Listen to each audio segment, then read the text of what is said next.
La NBA n'a jamais été aussi imprévisible, et aujourd'hui une rumeur complètement folle secoue la ligue. Giannis Antetokounmpo aux Minnesota Timberwolves. Oui, vous avez bien entendu, le double MVP, le champion NBA est l'un des joueurs les plus dominants de l'histoire moderne, potentiellement en route vers l'une des équipes les plus explosives du moment. Simple fantasme de fan ou véritable scénario qui pourrait changer l'équilibre de toute la ligue? Dans cette vidéo, on va décortiquer cette rumeur sur tous les angles, d'où vient-elle, pourquoi elle prend autant d'ampleur, ce que cela signifierait pour Giannis, pour Minnesota, pour Milwaukee et surtout pour l'avenir de la NBA. Installez-vous parce que ce qui arrive pourrait bien être l'un des plus gros tremblements de terre de la décennie. À la base, la rumeur d'un possible transfert de Giannis Antetokounmpo vers les Minnesota Timberwolves n'est pas sortie de nulle part. Elle s'inscrit dans un contexte où chaque déclaration du joueur, chaque mouvement de Milwaukee, chaque signe de frustration ou d'ambition est scruté à la loupe. Depuis plusieurs mois, Giannis laisse entendre qu'il veut continuer à jouer dans une équipe capable de viser le titre chaque année. Il a répété à plusieurs reprises qu'il ne resterait pas dans une franchise qui ne partage pas son obsession de la victoire. Ces propos, même s'ils ne visent personne directement, ont suffi à alimenter les spéculations. Dans le même temps, Milwaukee traverse une période d'incertitude. L'équipe a connu des changements d'entraîneur, des ajustements de roster et des résultats irréguliers. Les observateurs se demandent si la fenêtre de titre des Bucks n'est pas en train de se refermer. Dès qu'un joueur de ce calibre exprime la moindre hésitation, les insiders NBA se mettent en alerte. C'est dans ce climat que certains analystes ont commencé à évoquer Minnesota comme une destination possible, notamment en raison de la montée en puissance spectaculaire de la franchise. La rumeur s'est amplifiée sur les réseaux sociaux où les fans adorent imaginer des scénarios improbables, mais elle a été relayée par des journalistes sérieux, non pas comme une information confirmée, mais comme une hypothèse crédible dans un futur proche.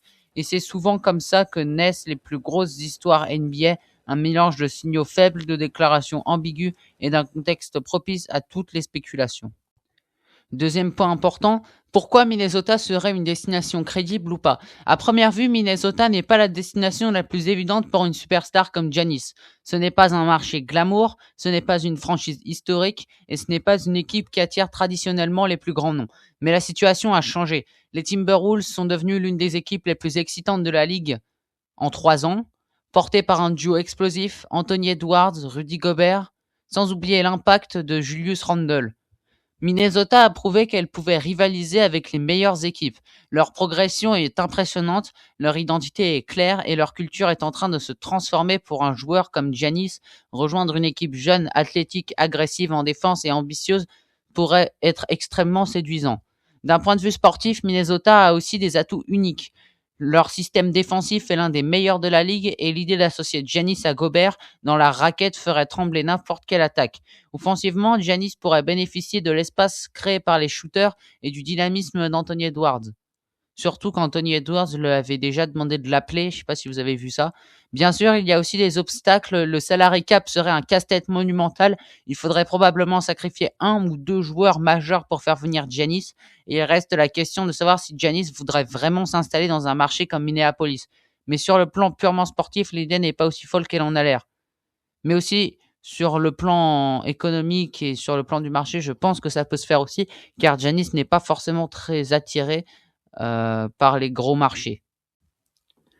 L'arrivée hypothétique de Giannis Antetokounmpo dans un Minnesota déjà composé d'Anthony Edwards, Julius Randle et Rudy Gobert donnerait naissance à une équipe absolument unique dans la NBA moderne.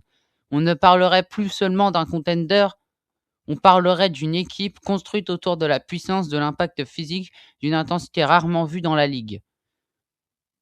Le feat entre Giannis et Edwards serait tout simplement monstrueux. Edwards est un scoreur naturel, explosif, capable de créer son propre tir, mais aussi de jouer sans ballon.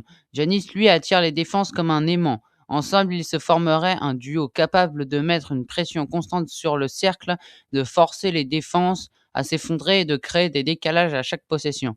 Edwards bénéficierait d'un spacing amélioré grâce à l'attention que Giannis attire. Giannis, lui, profiterait de la capacité d'Edwards à prendre feu et à porter l'attaque sur certaines séquences. Leur complémentarité serait immédiate. Puissance plus explosivité, leadership plus agressivité, transition plus demi-terrain, une combinaison rare. Avec Julius Randle, ce serait un duo intérieur ultra physique. C'est ici que la configuration devient vraiment intéressante. Julius Randle n'est pas Karl Anthony Towns, il n'est pas un shooter d'élite, il n'est pas un terre stretch et il n'a pas le même profil offensif, mais il apporte quelque chose que Towns n'a jamais eu, une présence physique constante. une capacité à attaquer le cercle avec violence et un mental de compétiteur qui colle parfaitement à l'identité que Minnesota est en train de construire. Avec Giannis, Randle formerait un duo intéressant basé sur la puissance, la création balle en main et la domination dans la peinture. Randle peut jouer en isolation, créer pour lui-même, punir les mismatchs et même distribuer le ballon quand il est bien utilisé. Giannis, lui, peut jouer en transition, en short roll, en poste haut, comme initiateur principal. Le défi serait le spacing, mais ce problème peut être compensé par des line-up avec plus de shooters autour, un système basé sur le mouvement, des actions où Randle sert d'écran porteur pour Giannis, des séquences où Randle joue en seconde unit pour maximiser son impact aussi. Et surtout, Randle est un joueur que j'aime bien, et dans ce scénario, il deviendrait un soldat parfait aux côtés de Giannis, un joueur qui n'a pas peur du contact, qui joue avec le cœur et qui peut montrer en température très vite. Giannis et Rudy Gobert, ça pourrait être la muraille défensive ultime. Défensivement, c'est simple. Giannis plus Gobert, c'est la meilleure raquette de la NBA. Point final. Gobert protège le cercle comme personne. Giannis couvre les espaces, switch, conteste, coupe les lignes de passe. Ensemble, ils transformeraient Minnesota en une forteresse impénétrable. Les adversaires seraient obligés de tirer à mi-distance ou à 3 points sous pression constante. Offensivement, il faudra être plus créatif. Gobert n'étire pas le jeu, mais il pose des écrans élites, roule fort sur le cercle et attire défenseurs supplémentaires. Giannis pourrait utiliser Gobert comme un pivot mobile pour créer des décalages et avec Edwards et Randle capables de prendre des responsabilités offensives, Giannis n'aurait pas besoin de tout faire.